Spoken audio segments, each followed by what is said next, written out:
ছিল, কিন্তু তার মধ্যে জোসেফকে সে সবচেয়ে বেশি ভালোবাসত। জোসেফকে সে উজ্জ্বল রঙের একটা বিশেষ পোশাক দিয়েছিল। জোসেফের ভাইরা তাকে হিংসা করত, তারা তাকে ঘৃণা করত। জোসেফ বিশেষ কিছু স্বপ্ন দেখত। সে বলল, স্বপ্নে আমরা গমের আঁটি বাঁধছিলাম। তোমাদের বাঁধা গমের আঁটি আমার বাঁধা গমের আঁটির কাছে মাথা নিয়েছিল। এই শুনে জোসেফের ভাইরা তাকে আরো হিংসা করতে লাগলো। জোসেফ আরো একটি স্বপ্ন দেখেছিল। সূর্য, চন্দ্র এবং 11টি তারা আমার সামনে নতজানু হয়েছে। তার বাবা আর ভাইয়েরা অভিযোগ করলো, তুমি কি বলতে চাও? তুমি আমাদের শাসন করবে? একদিন জোসেফের ভাইরা মাঠে মেষ চড়াচ্ছিল। তারা দূর থেকে জোসেফকে আসতে দেখল। তারা জোসেফকে হত্যা করার পরিকল্পনা করল এবং তার সমস্ত স্বপ্নকে শেষ করতে চাইল। রুবেন বলল, আমাদের ভাইকে হত্যা করা অন্যায় হবে, বরং এই পরিত্যক্ত কুয়োর মধ্যে একে ফেলে দেওয়া যায়। তখন তারা জোসেফের বিশেষ পোশাকটি খুলে নিল এবং তাকে কুয়োয় ফেলে দিল। কিছু ইসমাইলীয় ব্যবসায়ী ওই পথে মিশর যাচ্ছিল।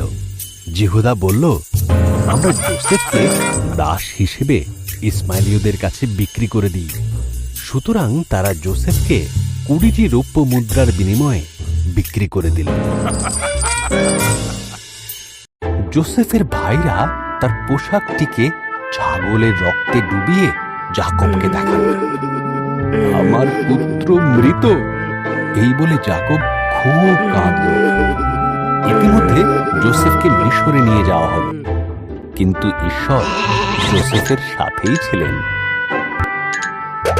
মিশরে ইসমাইলীয়রা জোসেফকে ফরৌনের এক সেনাপতি পটিফারের কাছে বিক্রি করে দিল। ঈশ্বর জোসেফকে আশীর্বাদ করলেন এবং সে জীবনে প্রতিষ্ঠিত হল। পটিফার তার গৃহের দেখাশোনার দায়িত্ব জোসেফকে দিল। যত্ন সহকারে সেবা করত।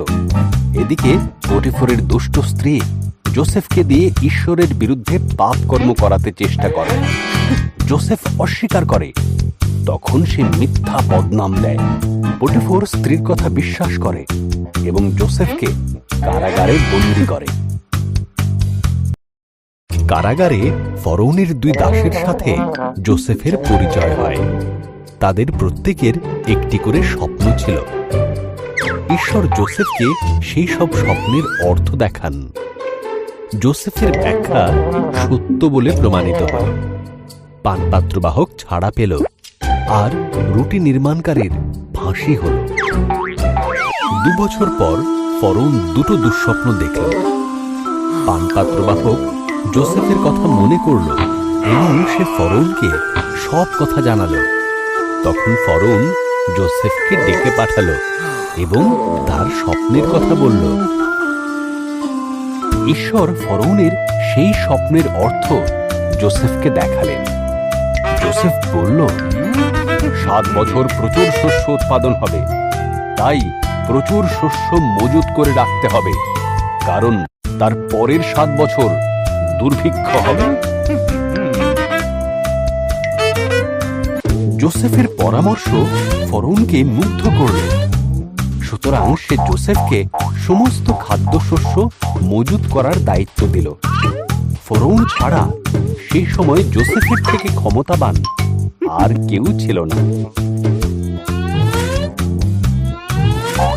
জোসেফের ভাইয়েরা খাদ্যশস্য কেনার জন্য মিশরে গিয়েছিল।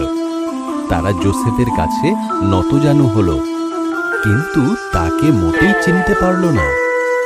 জোসেফ যখন দেখল তার ভাইয়েরা বদলে গেছে, তখন সে তার পরিচয় দিল। জোসেফের ভাইয়েরা ভয় পেয়ে গিয়েছিল। জোসেফ তাদের বলল, তোমরা আমার ক্ষতি করতে চেয়েছিলে, কিন্তু ঈশ্বর তার পরিবর্তে ভালোই করলেন। আমাদের পরিবারের সবাইকে মিশরে নিয়ে এসো, এখানে খাবারের কোনো অভাব নেই। সংখ্যা মিশর দেশে বাড়তে শুরু করলো। নতুন ফরৌন ভয় পেলেন যে ইসরায়েলীয়রা শক্তিশালী হয়ে উঠবে, তাই সে তাদেরকে দাসে পরিণত করল এবং তাদের সাথে অত্যন্ত দুর্ব্যবহার করতে শুরু করল। ফরৌন সমস্ত ইসরায়েলীয় বালকদের হত্যার আদেশ দিল। একজন স্ত্রীলোক তার শিশুকে ঝুড়িতে করে নদীর ধারে লুকিয়ে রেখেছিল। শিশুটির দিদি শিশুটিকে লক্ষ্য রাখছিল। ফরৌনের কন্যা সেই নদীতে স্নান করছিল। শিশুটিকে দেখতে পেয়ে নিজের কাছে রাখার সিদ্ধান্ত নিল। শিশুটির দিদি বাচ্চাটিকে দেখাশোনার জন্য তার মায়ের সাহায্য নিতে বলল। ফরৌনের কন্যা শিশুটির নাম দিল মোশি। মোশি বড় হতে লাগলো। একদিন সে দেখল একজন মিশরীয় একজন ইসরায়েলীয়কে নির্মমভাবে মারছে। মোশি সেই মিশরীয় ব্যক্তিকে হত্যা করল। এরপর সে পালিয়ে গেল মিদিয়ান দেশে।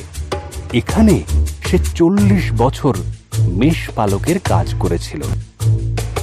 একদিন মোশি হোরের পর্বতে মেষ পাহারা দিচ্ছিল। একটি জ্বলন্ত ঝোপের ভেতর থেকে ঈশ্বরের কণ্ঠ শোনা গেল, মোশি, আমার সন্তানেরা কষ্ট পাচ্ছে। আমি তোমাকে তাদের মুক্ত করার জন্য বেছে নিয়েছি। আমি পারবো না, মোশি বলল। ঈশ্বর প্রতিশ্রুতি দিলেন, আমি তোমাকে সাহায্য করব। তোমার হাতের লাঠিটা ফেলে দাও। মোশি তাই করল। লাঠিটা সাপ হয়ে গেল। যখন সে হাতে তুলে নিল তখন সেটি আবার লাঠি হয়ে গেল। ঈশ্বর বললেন, তোমার হাত জামার ভেতরে রাখো। মোশে তাই করল। সে দেখল তার হাত ঘায়ে ভরে গেছে। যখন সে আবার এই কাজ করল সে দেখল ঘা সম্পূর্ণ সেরে গেছে। ঈশ্বর বললেন, ফরৌনকে এটা দেখাও। মোশে বলল, আমি ভালোভাবে কথা বলতে পারি না। ঈশ্বর বললেন, আমি তোমার মুখে ভাষা দেব। তোমার ভাই হারুন তোমাকে সাহায্য করবে। তখন মোশে ফরৌনের কাছে গিয়ে ইসরায়েলীয়দের ছেড়ে দেবার কথা বলল।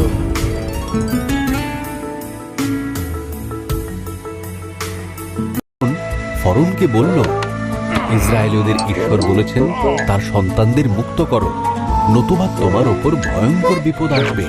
কিন্তু ফরৌন সে কথা শুনল না। তাই ঈশ্বর মিশরের সমস্ত জলকে রক্তে পরিণত করলেন। কেউ সেই জল পান করতে পারল না। তারপর তিনি মিশরীয়দের বাড়িগুলিকে ব্যাঙে ভরিয়ে দিলেন। চারিদিকে ব্যাঙে ভরে গেল। তবুও ফরৌন কিছুই শুনল না। তখন ঈশ্বর মিশরের আকাশকে মশাতে ভরিয়ে দিলেন। সেগুলি মিশরীয়দের ধুলোর মতন ঢেকে দিল।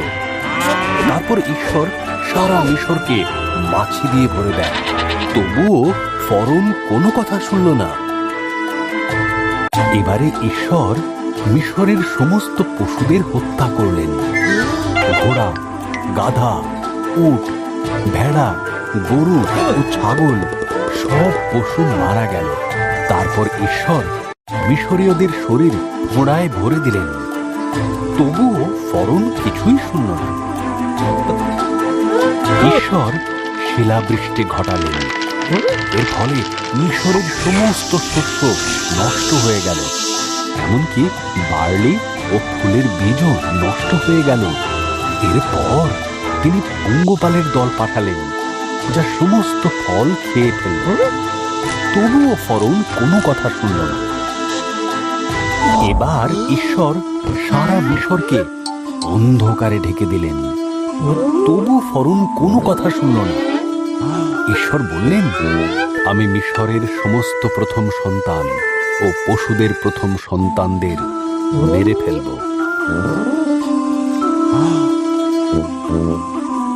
আমার সন্তানরা একটি ভেড়া হত্যা করে তার মাংস খাবে এবং তার রক্ত দরজায় লাগাবে। আমি সেই রক্ত দেখে সেই ঘরের পাশ দিয়ে বেরিয়ে যাব, আর সেই সমস্ত ঘরের শিশুরা মারা যাবে না। তোমরা একে তারই শূন্য রুটির পর্ব বলবে এবং সব সময় মনে রাখবে। ইসরায়েলীয়রা ঈশ্বরের কথা শুনল, কিন্তু মিশরীয়দের প্রথম সন্তান মারা গেল।